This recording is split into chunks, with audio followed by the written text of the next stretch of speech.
As I lay on the cold hospital bed, the white sheets felt rough against my skin.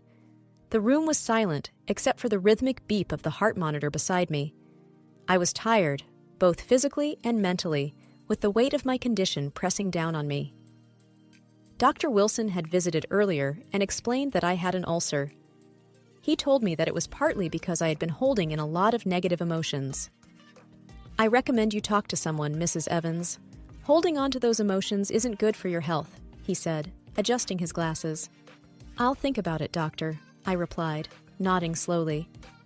Soon after Dr. Wilson left, David entered. My husband of 15 years, David was a tall man with brown hair that was starting to gray at the temples.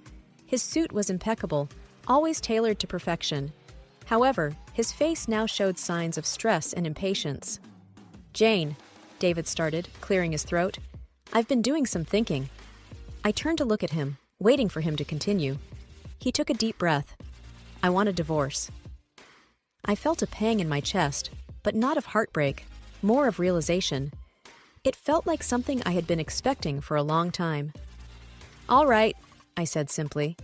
David looked taken aback. "That's it? Just all right?" "I guess I've seen it coming, David," I admitted, "though I never thought you'd tell me while I'm in a hospital bed." A nurse, Melissa, who was attending to some paperwork nearby, looked up. She was young, perhaps in her mid-20s, with bright blue eyes and blonde hair pulled into a ponytail. She gave me a concerned look. "Are you okay, Mrs. Evans?" David scoffed. "Of course she's fine. Aren't you, Jane?" I ignored him, turning to Melissa. "I'll be okay. Thanks for asking." "Why are you so calm about this?" Melissa whispered, genuinely curious. With a small smile, I leaned in closer.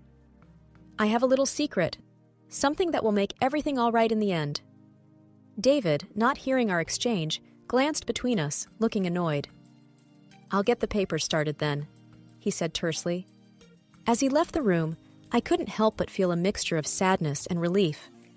I knew that this was just the beginning of a new chapter in my life. And though the circumstances weren't ideal, I felt strangely hopeful. The hospital room was quiet, with only the soft murmur of the TV in the background. I started to drift into a state of introspection, remembering simpler times. The day David and I met felt like it was just yesterday. We were introduced by mutual friends at a local coffee shop. The initial days were filled with laughter, shared interests, and many dreams for the future. "Jane, have you ever thought about traveling the world?" David had once asked me during one of our early dates. "I've always wanted to," I replied, taking a sip of my coffee. "But you know, life gets in the way. Work, responsibilities." David smiled warmly. "Maybe we can do it together one day." I chuckled. That sounds like a dream. But as the years went on, things changed. David got a high-paying job, and suddenly, money became a focal point in our lives. We moved into a big house, drove expensive cars, and attended high-profile events. It was a life many dreamed of, but it felt empty to me. "I bought another painting today," David said one evening, showing off a piece of artwork that cost more than what I earned in a month at the bookstore. "It's beautiful," I replied, trying to show enthusiasm. But deep inside, I missed our simpler days, when happiness wasn't measured in monetary terms. The stark difference in our earnings soon became a sore point. David would often berate me for not making enough and for spending too much time at the bookstore. "Jane, can't you find a better job? Something that pays more?" he once asked. "This is what I love, David," I retorted, frustration evident in my voice. "I thought you of all people would understand." His reply was cold. "Well, love doesn't pay the bills." Health concerns started adding to our strained relationship. The constant pain in my stomach became unbearable at times. I remember one particularly bad night when I was curled up in pain. "Jane, are you okay?" David's voice was filled with annoyance rather than concern. "My stomach, it hurts so much," I managed to whisper. "You're always sick," he snapped. "Maybe if you didn't stress about that bookstore so much, you'd feel better." Even during those tough times, there was one person who stood by me, my grandmother. She was a wise old woman with a heart of gold. We shared many moments, sipping tea and talking about life. "He's not right for you," she told me during one of our conversations. I sighed. "I know, Grandma, but we've been together for so long." She looked at me with a knowing smile. "Sometimes length doesn't mean depth. Remember that." Her words stayed with me. David's decision to ask for a divorce might have been sudden for him, but for me, it was a long time coming. And as I lay in the hospital bed, clutching the letter from the notary, I felt a sense of clarity and direction for the first time in years. My grandmother had passed, leaving me $3 million. But there was a catch. I would only inherit it upon divorcing Robert. A bittersweet smile formed on my lips. Once an unwelcome condition, now it was my ticket to freedom. The next morning, I decided it was time to take charge of my life. I needed to know why David was so eager for the divorce. Was there another woman? Or was there something else he wasn't telling me? I decided to call Mark, a lawyer I had known since childhood. We had grown up together, and even though life took us on different paths, our bond remained. "Jane, long time. How are you holding up?" Mark's voice sounded genuinely concerned. "Been better, Mark," I replied, trying to sound upbeat. "But I need your help." Mark paused for a moment. "What do you need?" I hesitated. "I need to know why David wants a divorce so urgently. Can you find out?" There was a short silence. "You think he's up to something?" "I just have a gut feeling. Something's off." "All right," Mark said. "I'll hire a detective to tail him, see what he's up to." I felt a weight lift off my shoulders. "Thank you, Mark." A few days later, Mark called with news. "Jane, you were right. David's been seeing someone." My heart sank. "Who is she?" "He's been spending time with a young girl, probably in her 20s. Tall, model-like. Our detective has taken some photos." I sighed. "I need to see them." Mark arranged for me to meet with the detective later that day. The detective, a stern-looking man named Carl, showed me several pictures of David and the young woman. "That's him." Carl pointed to David in one of the photos. "And her name is Clara. She's a student, but has an interesting past." "What do you mean?" Carl hesitated. "She's been involved with a few rich men before. It seems she has a pattern." I felt a rush of anger. "So, she's using him?" Carl shrugged. "Looks like it, but there's more. We found out she's currently working for an escort service." I took a deep breath, trying to process everything. "Thank you, Carl." As I left the detective agency, a plan began to form in my mind. David wanted a divorce? Fine. But I wasn't going to let him walk away without a fight. He would regret the day he decided to betray me. The following week was a blur of hospital tests and treatments.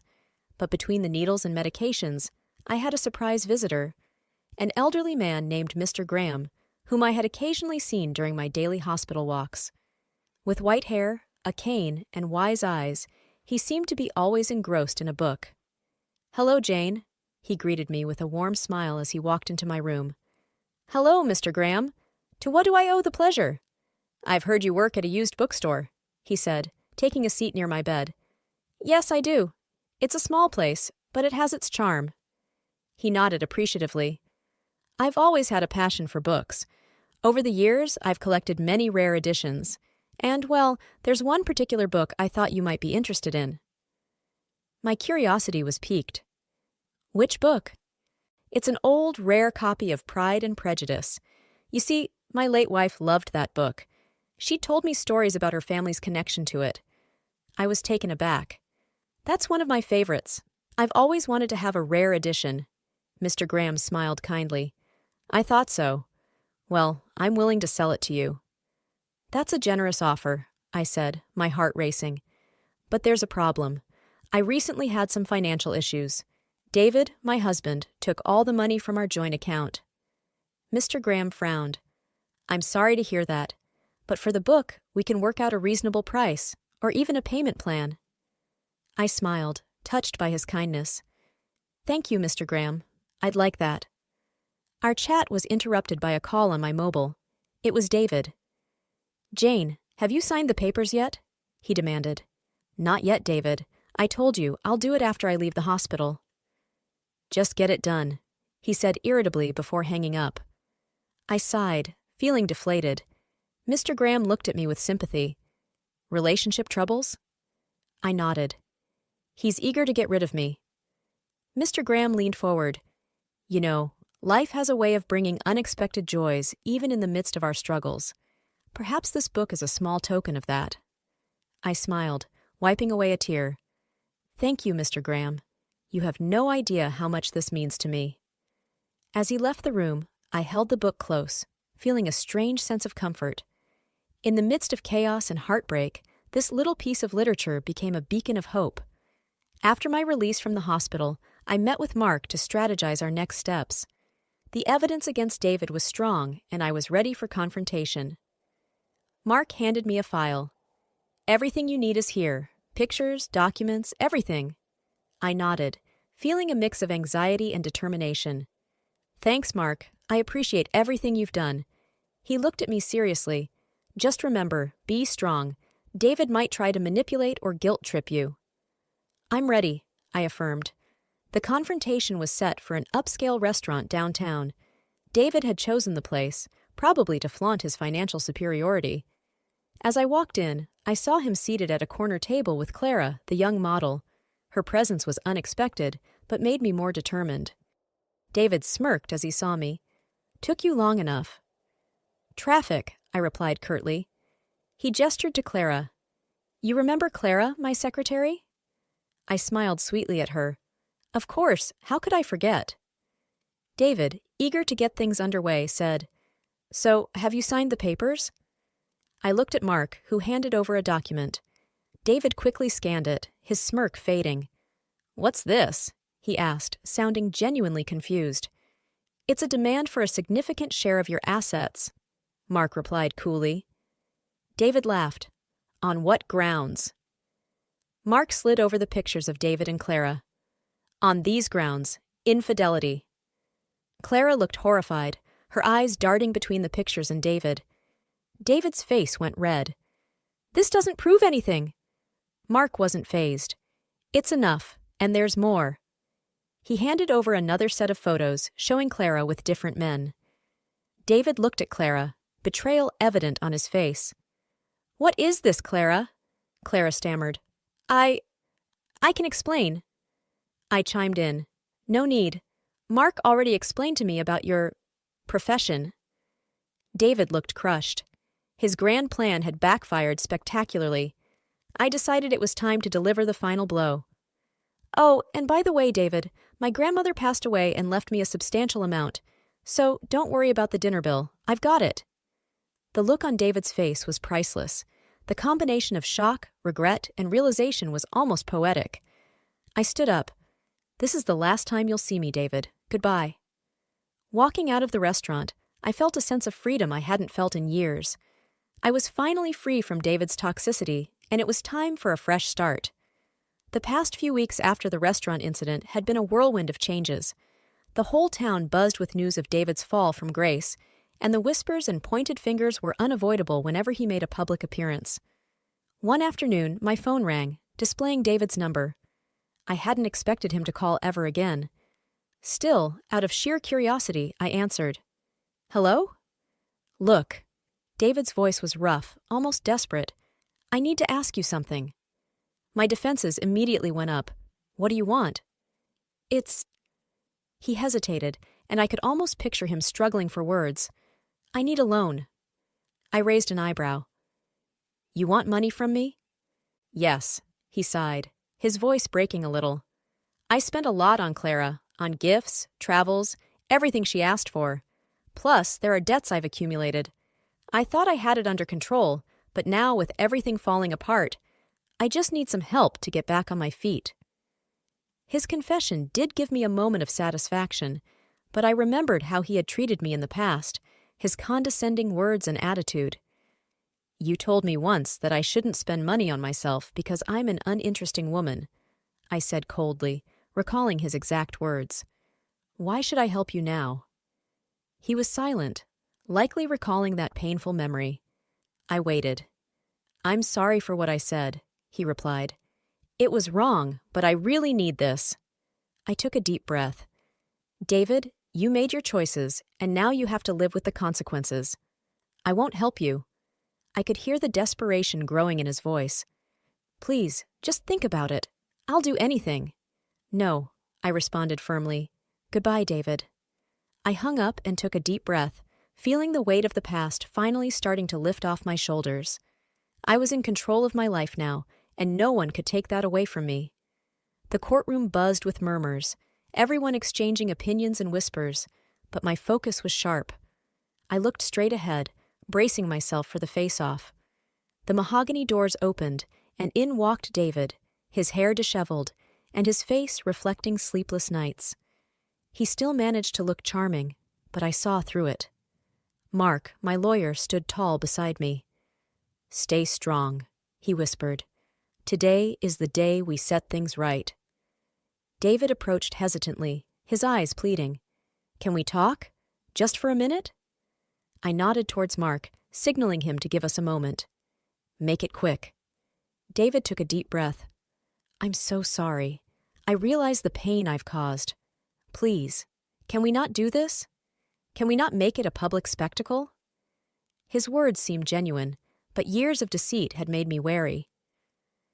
"David, this isn't about you anymore. It's about justice." He looked defeated, but tried one more time. "Isn't there any room for forgiveness?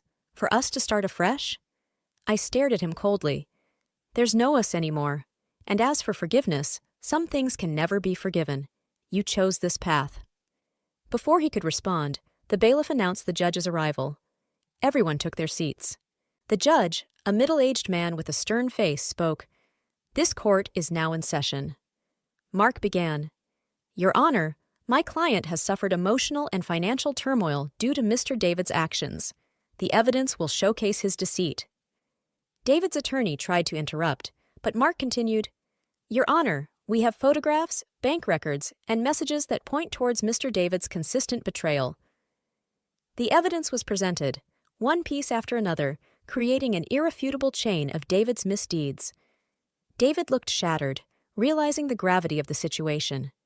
"Your Honor," he began, voice shaky, "I admit my mistakes, but I beg the court and my wife for leniency." Mark countered, "Mr. David is only remorseful because he got caught.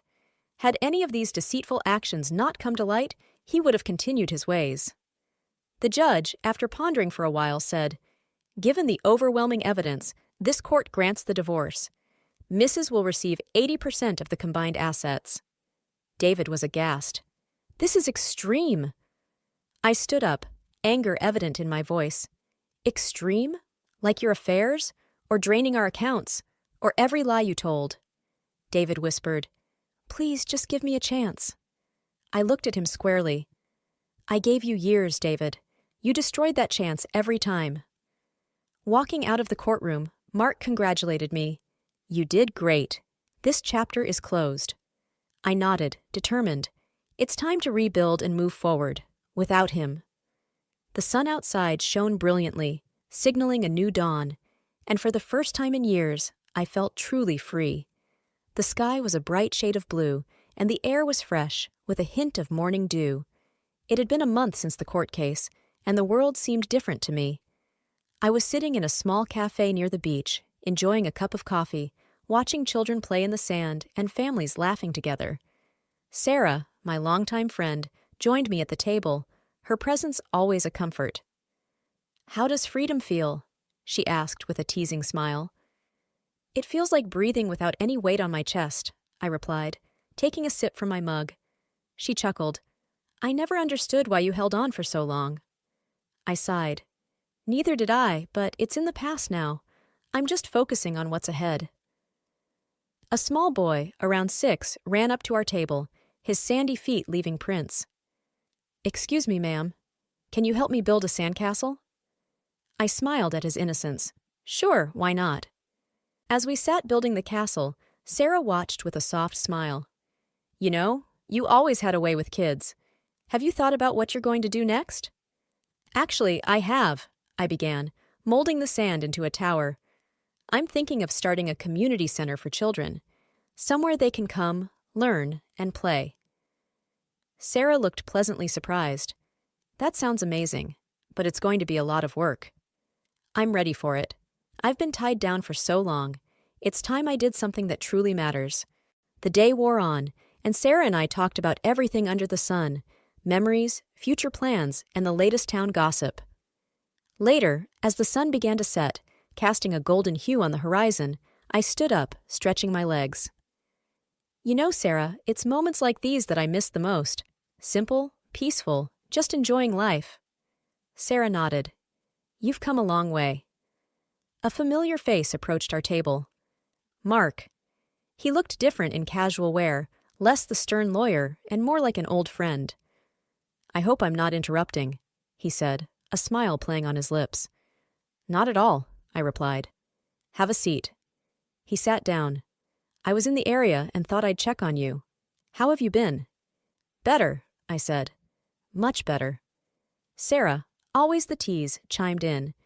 You two should hang out more. You're both single, after all. Both Mark and I blushed, exchanging an awkward glance. Well, we can always start with a coffee, Mark suggested. I laughed. Sounds like a plan. As night fell, the three of us walked along the beach, feeling the waves touch our feet, the vastness of the ocean reminding me of the endless possibilities that lay ahead. Life was no longer about the past. It was about seizing the day, making a difference, and perhaps, just maybe, finding happiness again. Days turned into weeks, and weeks into months. The community center became a reality, a place bustling with kids, laughter, and learning. Mark and I grew closer, our bond strengthened by mutual respect and understanding.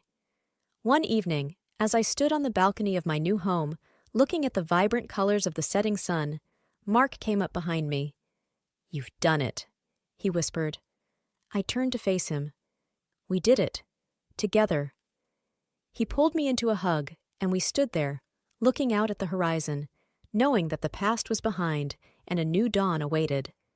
And as the first stars twinkled in the early night sky, I realized that sometimes endings are just new beginnings.